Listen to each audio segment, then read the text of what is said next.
Welcome to the Be Extraordinary podcast for another episode. We are fired up. We have a special guest today, Kristin Jamieson with the Kristin Jamieson Mortgage Team with Success Mortgage Partners. Thank you so much for being here. This is a treat. Thanks for having me. Happy New Year. Happy New Year.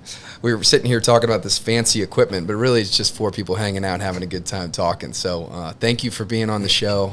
This is way overdue, and we've had the opportunity to work together for a long time.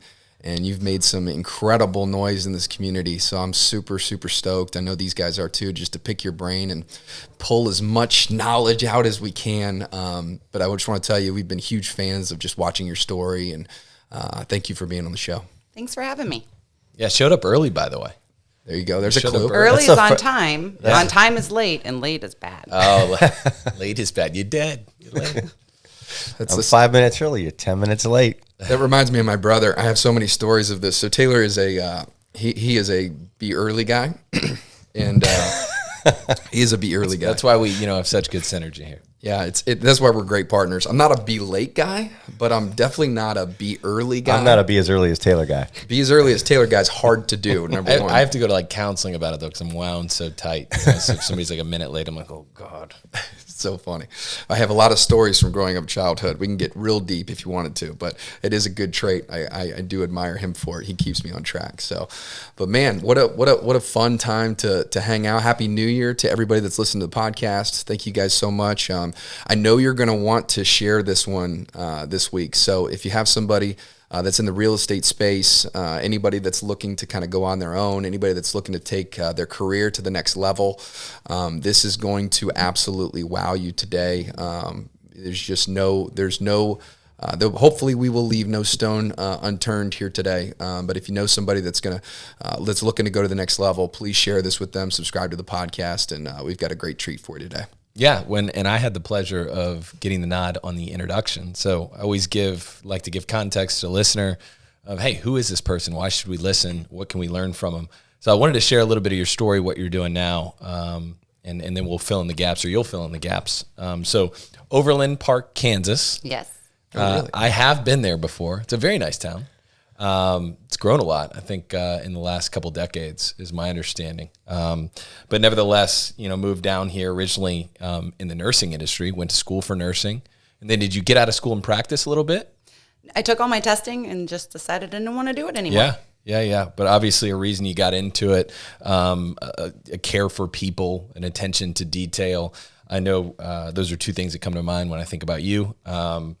And so anyway, you get into the mortgage industry, you start underwriting, you start processing, and then you decide to make this crazy leap to come originate.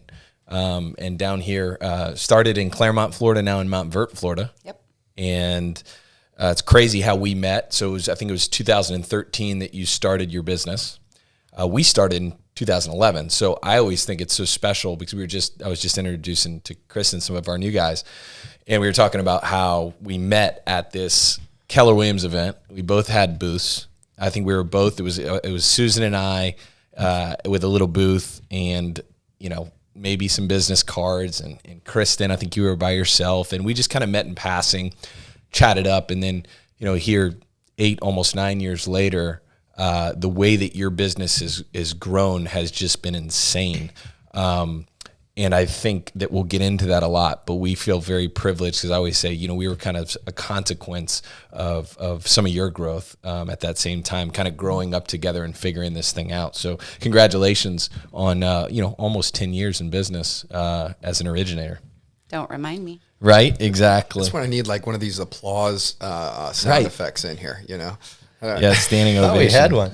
I think, Taylor, I hear you go through that, and I listened to your introduction of Kristin, and you talk about people that would want to share this and want to listen. I also think you throw in there someone that needs to understand what hard work looks like and what it can look like 8, 9, 10 years down the road. I did it again. So yeah, get outside here. Yeah. Rod, we got to keep him on the mic. Yeah. So we'll get into that. It's just your story. I remember hearing it the first time. I remember where we were. We were downtown Claremont. We were having a cup of coffee, and my jaw was on the floor because it was nothing fancy, but it was just straight up, get after it, hit the phones, keep showing up, build relationships, grit, time is going to be your friend, just amazing to see what that looks like 8 years later and 9 years later almost. So I think to your point, I think, the listener that can relate, that gives a great perspective of what it could look for somebody if they stay the course and grit it out and do what more than what's required. I just wanted to give a little highlight of the intro, some of the things you're involved with, very involved in the community, obviously with your kids too, running around, and board of directors of the South Lake Chamber of Commerce, board of directors, the 501c3 partners, making a difference, named best mortgage company in South Lake, which is County of Claremont and Montverde, where the office is, 3 years in a row, named 40 under 40 of the National Mortgage Professionals magazine. Let's go. That's huge. And then this one we're going to get into. So there was actually a book written about you. Yeah. So the Millionaire Loan Officer, the book written about you, which we're going to circle back to. Maybe that'd be a good opening question. And then also Businesswoman of the Year in Lake Sumter Style magazine just last year in 2020. And then the number 1 or number 2 loan officer within the entire country with Success Mortgage Partners for the last 8 years. Let's go. So when you think about for the last 8 years, when I just read that, I just think about sustained excellence, sustained success.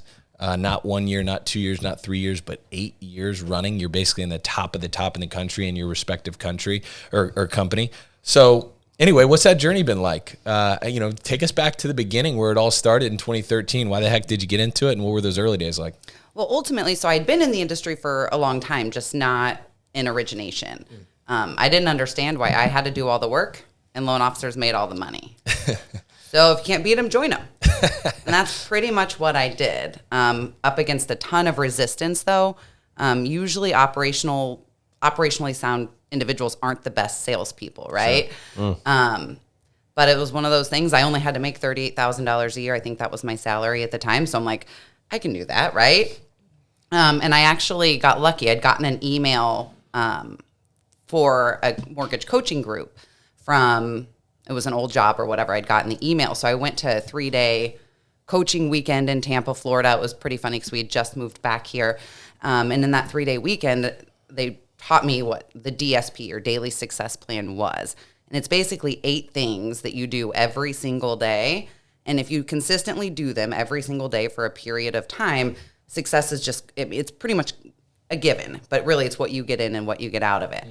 I took it super seriously, and I spent the next 2 years without taking a day off. Wow. Making sure that my daily success plan was done. I mean, I was writing pre-approvals on New Year's Eve. I did not take a day off for the first 2 years. Wow. And that's hard with little kids. Yeah. How old were your kids? Wow. At the time, Kansas was, oh my goodness. Kansas was 4 and Maggie was just born 6 months old. Oh my gosh. I'm in that phase a little bit, so I'm like, wow, that's impressive. Wait till you have the third, then it's zone defense. There will be no third. Is that it's zone defense? It's zone defense at that point. Oh, that's good. But we did it. But it was fun. I mean, with the kids and everything, it was making sure that they were involved. Kansas helped me stuff folders and everything else. I didn't have the assistants. I didn't have people to help create content or make phone calls for me. I mean, it was me and my family. And if I needed to spend time with my kids, they just kind of worked with mom.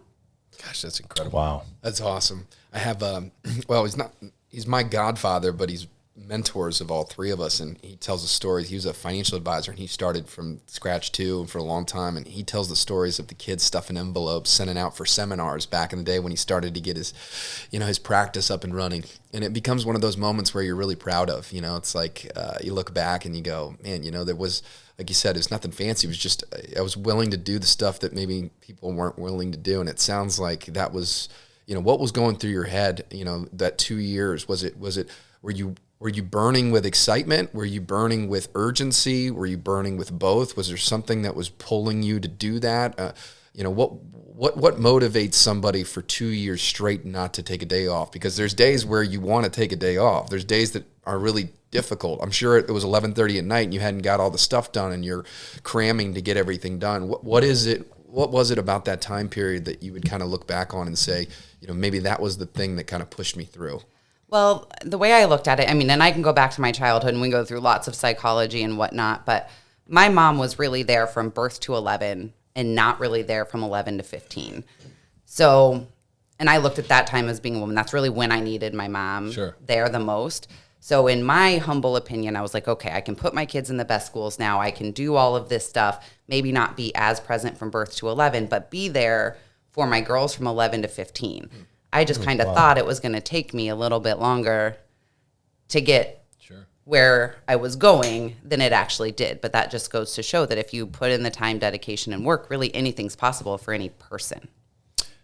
So obviously you believed in the plan too. I mean, like I think about the simplicity of saying, hey, you do these 8 things, you do them every day, don't miss a day. It doesn't matter. You know, you're going to be successful. Do you still operate within that plan, or is it just created a great story to kind of make your own version of it? Well, so I've incorporated the team a lot. I can't be all things to all people. And that's one of the things I've really had to learn to do better over the last few years is delegate. Because I don't want to work 7 days a week. It's not fair to my kids. It's not fair to me or my family. So we still do the daily success plan every single day. It's just different people do different parts of it. Yeah. But it's all for and branded by Kristin Jamieson. So when they're making calls, well, Kristin just wanted me to give you a call. Or, I mean, it's all done that way. I just don't have to do it all by myself anymore. Same 8 things? Same 8 things, but we've added more. I mean, like one of it's 2 hours of education a week or whatever. So I make everybody on my team do 2 hours of education a week. Okay. Or, I mean, our realtor phone calls, our phone calls to our past clients. We all kind of split it up because nobody likes to pick up the phone, but nobody's picking up the phone anymore. So if you're not picking up the phone in your business, that's the one thing you can start doing today that's going to make you money no matter what. So, yeah, I was going to ask you within that 2-year cycle, right? And Brett talked about the grit to not miss a day with young kids. I mean, if I take nothing else away, that is just blows me away being in that phase and how impressed I am by that. Because you have kids that get sick, or you get sick, or whatever circumstance happens, it's just so easy to take a day off. But nonetheless, as impressive as that is, when did you start feeling and seeing traction? Did it snowball, or was it a year and a half where you said, hey, I might actually be successful in this thing? Well, so really it was March 4th, I think, of 2013 is when I started with Success Mortgage Partners. I didn't close my first loan until May, but July of that same year, I closed 16 loans for $2.5 million. Oh, wow. So it happened. Belief So May, check. June, July.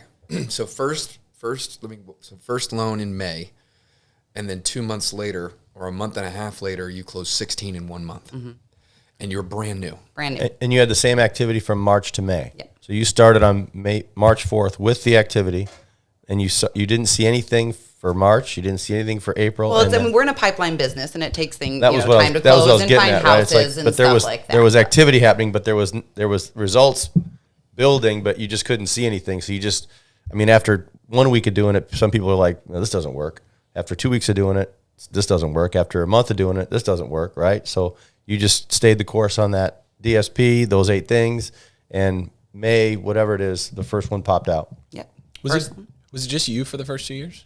It was about 2.5 years that it was just me. And then I finally hired my first assistant. And at that point, Joe at the time had started helping with some of our marketing. But yeah, it was just me for the first 2.5 years. So give context, because give us your first year in business as a loan officer. Give us how many loans, what's the volume, and then your last year, what's the loans and what the volume, just to give the listener perspective. Yeah, so my first year, I ended up closing 82 loans for about, it was close to 60 million. Okay. This past year, I closed over 500 loans for 127 million. Crazy. Wow. Crazy. That's amazing. It's a serious contrast. That's unbelievable. Congratulations. I mean, for the listeners at home, Kristin's absolutely crushing it. Number one, she's absolutely crushing it. But number one, I love about your story is just that it's so relatable, right? Like, how many people have gone from the solopreneur, which is basically what you were, right? To where you're doing everything yourself. It's a very hard jump to go to an entrepreneur, right? That is a difficult task. We tend to strangle things when we've done it for so long. It's hard to let it go. It's hard to figure out how to delegate. It's hard to release control, and it's hard to scale when you've done it for so long, even though you have to. Maybe walk us through that transition between, burning the candle at both ends, but knowing you're getting the results you're looking for, to hiring maybe the first person or the second person and going, okay, well, what am I going to get off my plate now?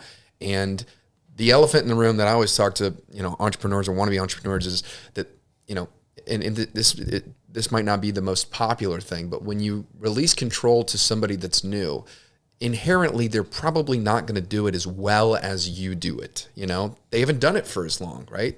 It's not usually their business. B, they're usually new to the business. You see something in them, but they've got to grow. And there becomes this point where you have to say, all right, I'm okay with it maybe diluting the quality a little bit in order for them to grow into where my standard is. Was that difficult for you? Talk to me a little bit about that. Well, it was super hard. The Success Mortgage Partners wanted me to hire people well before I was ever felt ready to. Mm-hmm. So I started really getting help at home. So that was getting people, hiring somebody to clean my house, and then hiring, that childcare a little bit more. So I could, if I felt comfortable at home, then maybe I could feel comfortable at the office, allowing other things to happen. What a great hack. I never even thought about that. That's a way to use leverage, but use it in a way where you could still stay in the game longer, because that's a higher leverage point of being in the business. Interesting. Okay. Thank you. Okay. So getting help at home. And then, it's super scary. You hire your first employee and really my first employee made more money than I made 2 years prior to that. Mm-hmm. That's like, oh my gosh, if I can't figure out a way to not only bring in enough to pay her and it's paying me, to pay my family too, like what am I doing? Right. So it was scary. But one of the things that I do, and we do it about every 6 months, and I started it with Myra, which was my first employee, it's the acts of freedom. So you write down everything that you do on a daily basis. Everything that you do. You can, from getting up, taking your dry cleaning, whatever the case may be, whatever it's at work, home, everything else. And then you have your 3 circles. You have one circle that is things that you like to do, one circle's things that you're good at, and one circle's things that make you money, right? Mm-hmm. And so you have your circles like all kind of connected and combined. And then you start taking those things and putting, okay, well, I like to cook dinner, but it doesn't make me money, and I'm not really good at it. You can ask my family. So, that would go in my like thing, or, pre-approvals. When I'm working on a pre-approval for somebody, I like it. It's what I'm good at, and that makes me money. So that kind of goes in my circle, which is what we called our triad of awesomeness. So we do this with our entire team, or at that point. So really, that's how I figured out what Myra was going to do at first. I gave her everything that I wasn't good at, and it didn't make me money. So she could take those things off of my plate, so I could continue to focus on the money-making activities. Wow. And what did you call that? Triad of awesomeness, or my goodness. Acts of freedom is making your list, and then doing your triad of awesomeness, your circles, and finding out what you like, what you're good at, and what makes you money. That's awesome. Wow. So you first started at home, get leverage, get help, low-hanging fruit, move to first employee, figure out what you don't like to do, what doesn't make you money, delegate it. And then where from there? Then at that point, it was time for another employee, because hers filled up super fast. Mm-hmm. And it really does. When you actually can start delegating and knowing that if somebody can do it 80% as good as you, that's enough. Yes. Reminds me of the book Scale. That's a hack, ladies and gentlemen. You might want to write that down. So I feel like we could be should be taking notes. Right? Oh, I am. I'll be playing this back. there are gems already. I'm super impressed. What I hear you talking about is just such simple concepts, just taken super seriously, practiced over a long period of time, very consistent with what we think and believe and teach. And you sit here today, you own it the same way I can picture you owning it 8-9 years ago, with the same vigor and the same, just clarity. It's super, super refreshing to see. I dig it. Ask you a question, Kristin. Do you have that exercise? Do you have like a PDF of that, or a pamphlet? I'll email it over. I would love to share that with the viewers, and we could put it on our social and share that with people, because I think a lot of people struggle with that. We're kind of taught that it's how much you do, and at the end of the day, once you've filled up the cup, that almost can work against you to some extent. You just watch so many people that can't get past the plateau of being a solopreneur, if you want to call it. And I think that is a science-based activity that kind of can give you an aha, because I think a lot of people don't know where to start there. They don't know what to do. Well, and everybody likes to hire people, right? And we don't know if we're putting people in the right positions, or if we're I need to bring somebody in that's going to help complement me and be able to do the things I'm not good at. So my hiring is all done based on the triad of awesomeness within people within my business. People could look from the outside and say, I really think you probably need another loan processor. No, I don't. I actually need a social media person. I need this, this, and this, because none of us are good at those things that we have right now. So you basically can kind of rinse and repeat and do that annually or every 6 months. Okay, because then you figure out, you take inventory and you go, oh, here are things that aren't making me money and I don't like to do, and there's enough capacity to hire somebody. Boom. That's objectively making the decision. Well, and we do it too with our employees. So, I mean, we learned when we just did it recently, Sarah in my office had 30 activities. That's way too many activities for one person to do. Even though, I mean, she kind of liked them. She was good at them, and it definitely made us money, her activities that she was doing, but it wasn't fair to her. Mm-hmm. So I was able to see from a business standpoint, take some stuff off of her, move it over to somebody else. So everybody's just... we have that culture of happiness and nobody's overworked. And how long do you write it down? Like, is it a couple days? Is it a week? Is it one day? When you're writing down all the activities that you do for a day. I mean, it usually takes me a good 2 to 3 hours because with 3 kids, there's a lot of personal stuff on there too, not only just business stuff, but it's a good 2 to 3 hours that I spend changing taking diapers. Inventory. But even throughout the day, it's like, oh my gosh, I did that, but I forgot. Right. And so then I'll just add to it. So and just so I have clarity on this, so you're going through your day and then at the end of the day you write it all down, or is it sometimes both? And do you do it for the span of a week, or is it just, a couple days? It's usually a couple of days. I've done it so many times now after 8 years. It's most of the time my stuff doesn't change. And I now have been able to dial in really good at what I like to do, what I'm good at, and what it makes me money. So now it's really more focusing on my team around me. You grade your own, obviously. Does the team grade their own? Yeah. So what if you have an opinion that differs from the team? Or what if there's a conversation between how they perceive themselves and how you perceive what their given role? Yeah. Either what they're good at, good question, or what you believe makes them money that they may or may not be able to quite understand. Does that ever factor in? So when we're talking about when I'm doing it with the team as make me money, it's make the company money, not necessarily that's what I meant. Yeah. The individual money. Does that make sense? Yep. Yes. So, but I'm not going to have somebody doing something that they don't like to do, because that's not going to generate revenue for us. So the questions we usually, or the topics of conversation we're usually having is, Kristin, I really don't like doing this. Sure. Maybe Nikki might be better at it or whatever, because I've also set a precedence. You don't ever come to me with a problem. You come to me with a solution.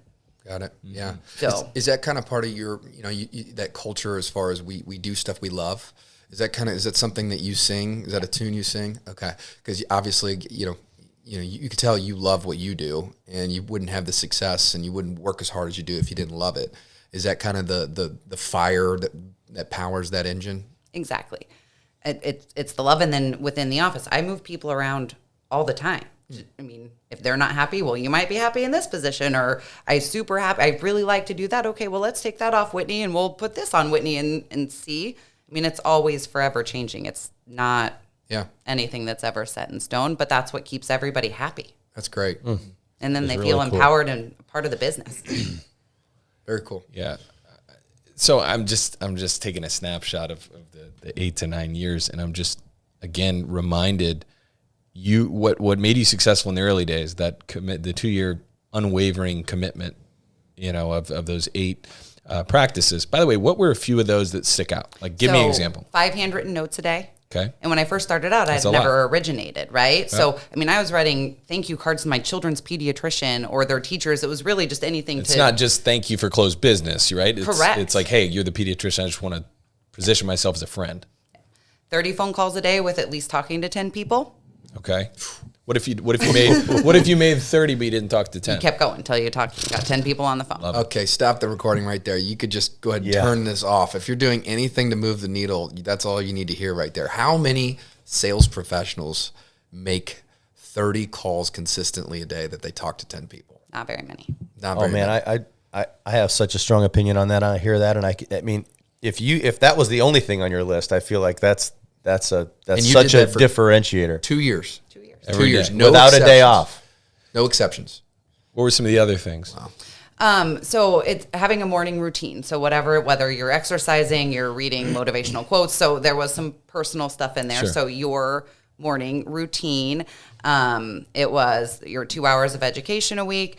Then it was, so not only for us, it's realtors, but who else can we talk to in our business? So financial planners, divorce attorneys, just different Referral people, sources, different referral sources, and scheduling at least 2 classes a week.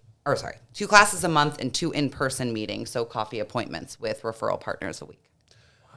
So what about the solopreneur that says, Kristin, that sounds great, but I'm wearing all these hats. I don't have time. How did you manage that from a time management? Did you just commit and say, look, I am a marketing arm. I am the marketing arm, and this is if I don't do this, nothing else works. It's almost like that flywheel perspective. Have you ever heard or read of that book about the Amazon experiment, how by doing this one thing, it makes all the other things, easier.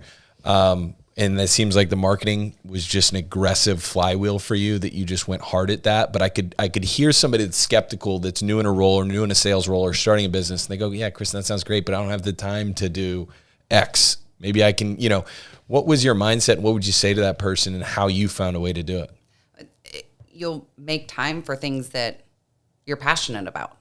I wanted my daughters to see me, be able to accomplish all of these things, that it doesn't matter what gender stereotype or gender role you're in. Anybody can accomplish anything if you put your mind to it. Do you believe the mortgage industry is male dominated? It is male dominated. Still? Yeah. Yeah.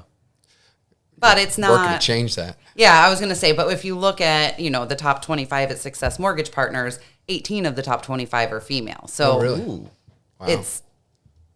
We say it's male dominated. And sure. From a volume standpoint, there's probably more males, but you're starting to have some real powerful stories like yours that are making a difference. Exactly. Yeah.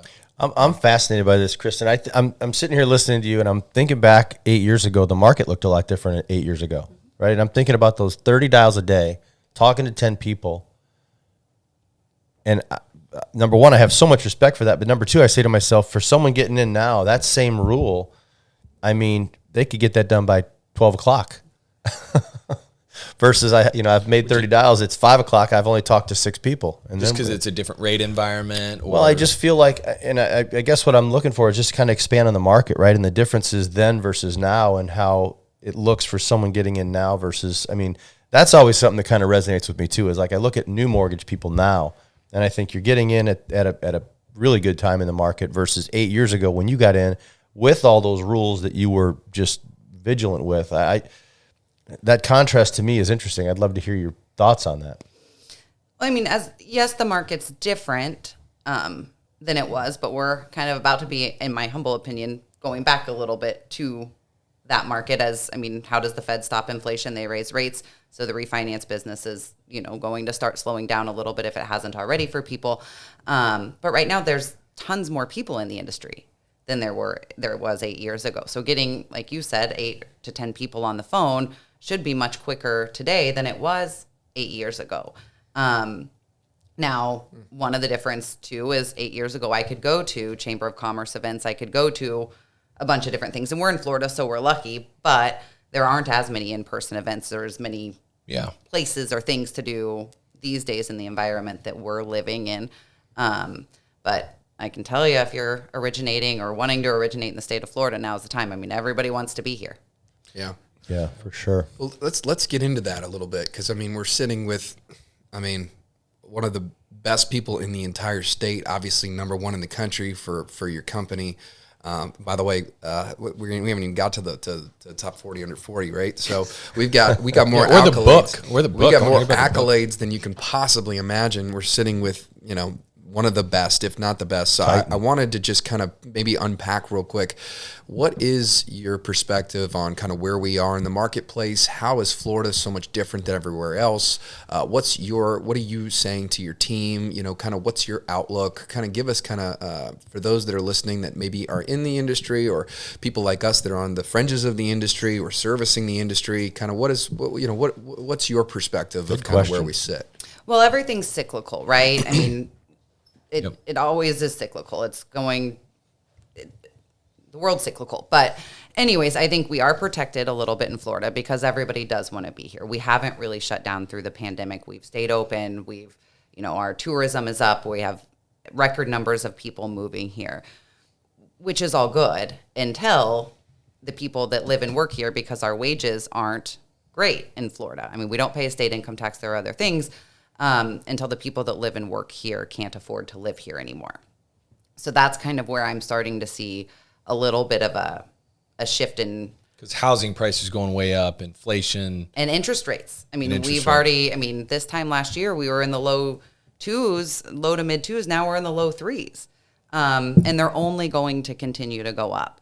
So I do see, as interest rates go up, I see the housing prices to stabilize. I don't necessarily think they're going to go down in the state of Florida just because of the demand, but I do see that they're going to stabilize, or do think that they're going to stabilize a little bit. And I do see a lot of programs for low to moderate income families coming back. They were all kind of taken away with the pandemic, all that down payment assistance money and things that really helped families got used for rental assistance, and that money got earmarked for other things throughout the pandemic. But I do see those coming back. So hopefully we can still, sustain an affordable housing initiative for younger families starting out, so we don't see the mass exodus of people starting to leave Florida. Yeah, that's an interesting perspective, because I think I saw the statistic that said home price had gone up like 25% in 12 months or something like that. I mean, that sounds good and great if you're in a home, but if you're trying to afford one, like that's like the worst case scenario, right? And how many people live here, work here, but they want to be able to afford a place. And I didn't know that a lot of those programs got taken away. And I know you've been very active with a lot of some of the rural areas around Central Florida of being able to put families in homes that maybe they wouldn't be able to, or it would have been struggled to do that. And I know you're an expert on that. I've spoken with a couple people, and they've told me that, just the amount of, information and knowledge you have on those programs is far superior than a lot of people. Has that started to come back slowly? Was there a situation where it came back, or is that something that you've heard is in the pipeline? Well, so the USDA loan, the 100% financing for low to moderate income families, that is area specific, that's never gone anywhere. That's stayed here. But unfortunately, like where we're sitting at in your office, there's no USDA eligible areas. It's all based on population size. So you kind of got to get out by me over in Lake County. Me too. To bring some of that up. But no, as far as with a lot of the infrastructure bills and a lot of the spending coming down the pipe, there's going to be a ton of money, no matter what administration, no matter where we're at in the world, coming into it. It's a national problem. It's been a problem in New York and California and a lot of the higher price states for many years, but now it's a national problem everywhere. They've got to come up with something to help curb and make way for affordable housing again. Got it. You mentioned, because of course, we know people personally have done their loan with you and just have sung your praises, and especially like stuff like tax credits and stuff that, a lot of the mass loan officers either don't want to mess with or don't know how to do.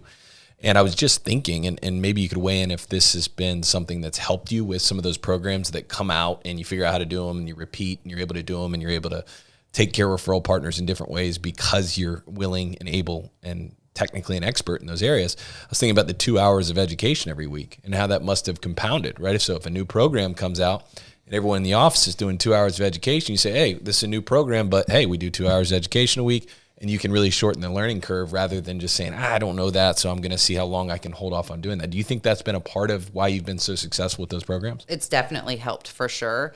And then, we, in the lending industry, the beginning of the COVID-19 pandemic, we just stopped lending to anybody under a 640 credit score, whether they were closing that same day. Like, we've had so many changes, programs go away, programs come back, that it was really helping us to stay on top of what's going on with the industry, which also provides insight as to what's going to happen, in the future. And that's why not only watching Fed funds rates and things of that nature, but actually listening to the Fed and understanding inflation and understanding employment reports and things of that nature that all factor into my business has been huge. And my team likes to learn about it too. We just don't understand that if there's somebody bombs in Syria, why do rates get better? Right. Yeah, that's interesting. Wow. Okay.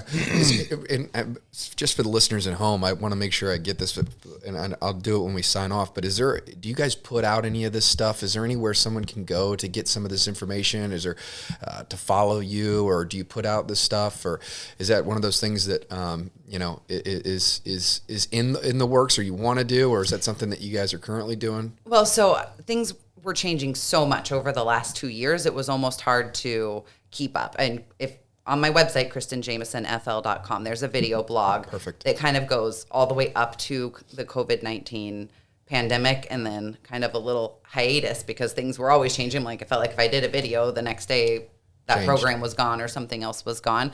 But my goal for 2022 is to get back. That's great. Broadcasting it. Well, yeah, I just want to tell the listeners, I mean, there's nobody better that you could follow in regards to just staying up on this. So whether you're, looking to buy a home, or you have somebody that's looking to buy a home, or you're in a home and you're looking to stay on top of what's available, go to her website. Tell you what, it's just a wealth of information every time we talk to you. Yeah. Go ahead.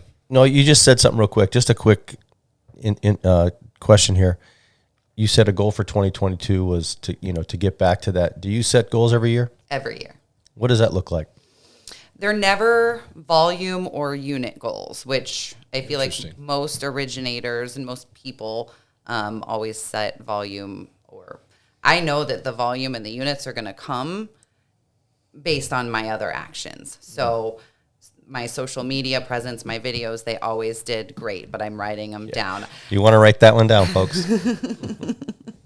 I have a lot of health goals this year. I kind of, over the last 8 years, put me second.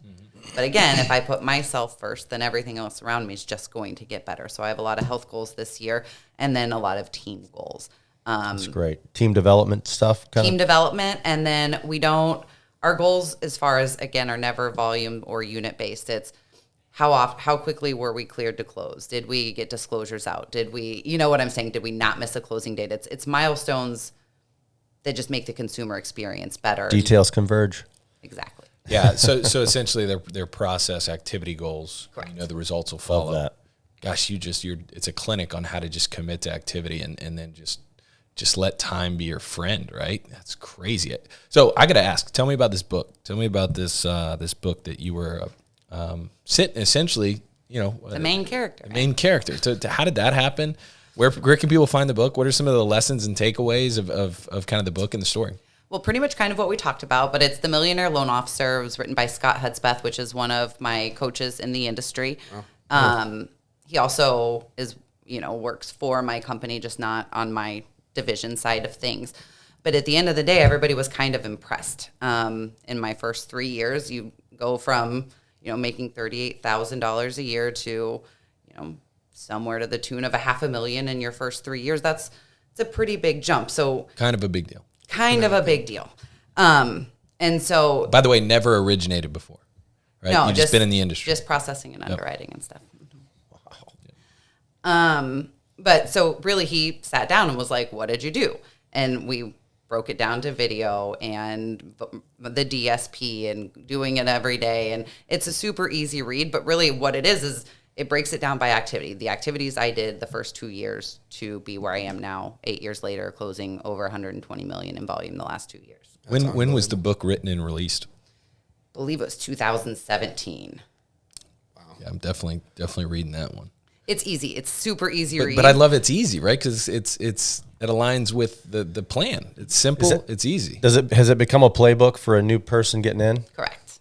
Yeah, I mean, I was just going to say, like, it's everything. Here's your training. About. Read this book. I was going to say, but it doesn't even matter for mortgages. It's anything in business. Yeah. Just because it's talking about mortgages and pre-approvals and things of that nature, the activities are all the same. The concept is activity. Yeah, it's transferable to any.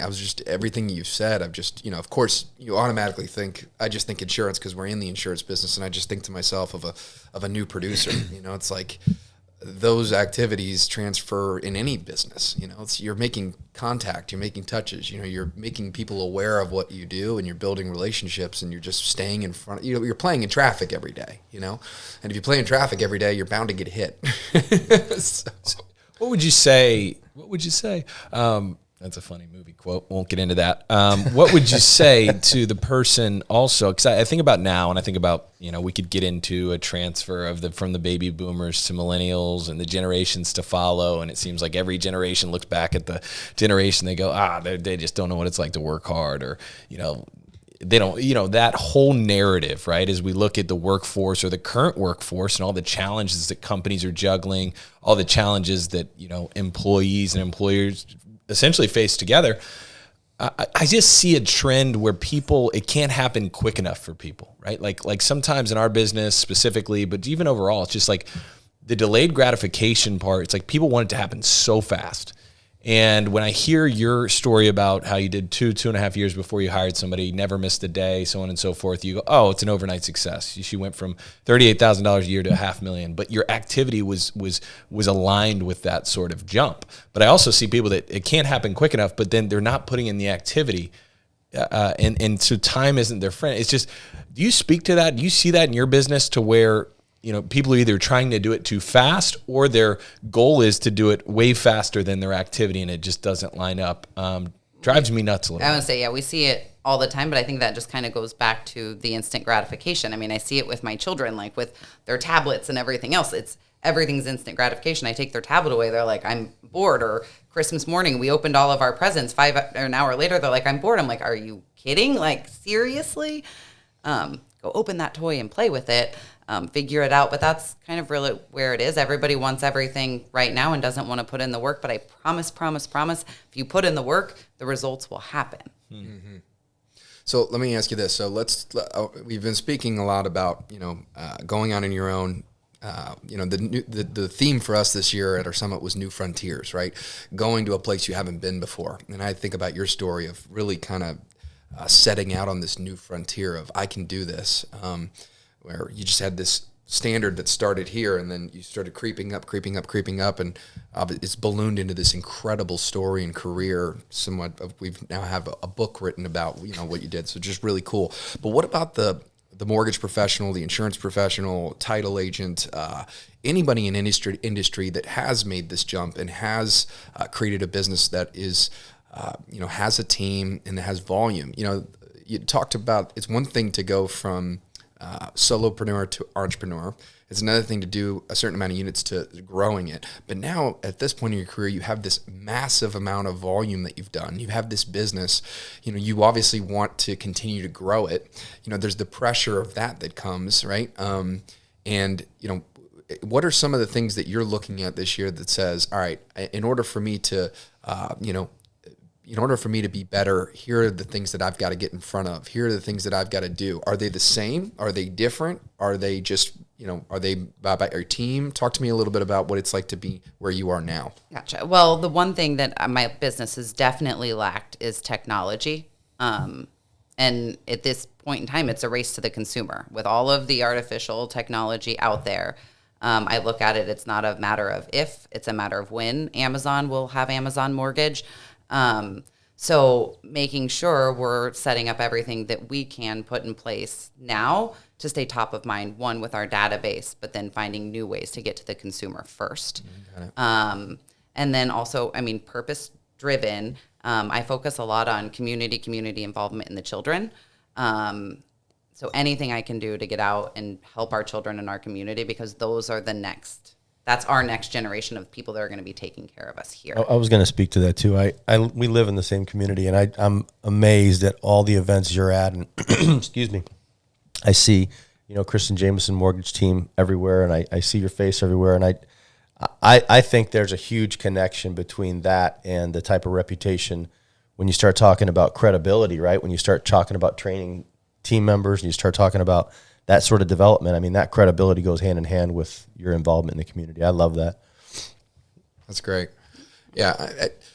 It's one of those things where you talked about Amazon. It's so funny because I feel like every business on the planet is thinking Amazon's coming, gonna happen. Right? They just dominate. And it's a great, I heard somebody said something, it's like productive paranoia. It's like, I think Mark Cuban wrote a book. It's like How to Win in the Sport of Business. And it's like, you should be always thinking, if you were your competitor, how would you kick your own butt? And I think about that in our business too. It's like, what would you do to put yourself out of business? And then, all right, and then get ahead of that. So, I mean, I love that. When you say technology, are you meaning the interface that a consumer uses when they work with you? Or are you talking about from a lead capture perspective of getting to the customer? Is it more lead gen, or is it more customer experience, or are they both? It's both. So with customer experience, it's making sure we have the best online platform. There's a lot coming with documents that can sort themselves, so people within the office can do other things. By the end of this year, they're expecting a file to fully be able to be underwritten without an underwriter actually looking at it. Really? Wow.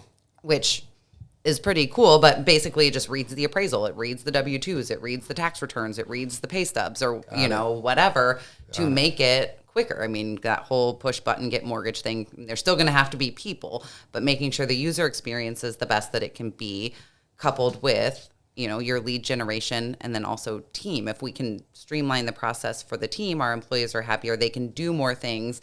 I do make my team go to all of my events. Like, we're part of the community together. So those are things that are fun and everybody likes to do. By the way, I think about the threat and the technology and stuff like that, being able to underwrite a file without a person. And you go, oh my gosh, you look at it two ways. At least I look at it both ways, where you say, okay, well, what is that person going to do?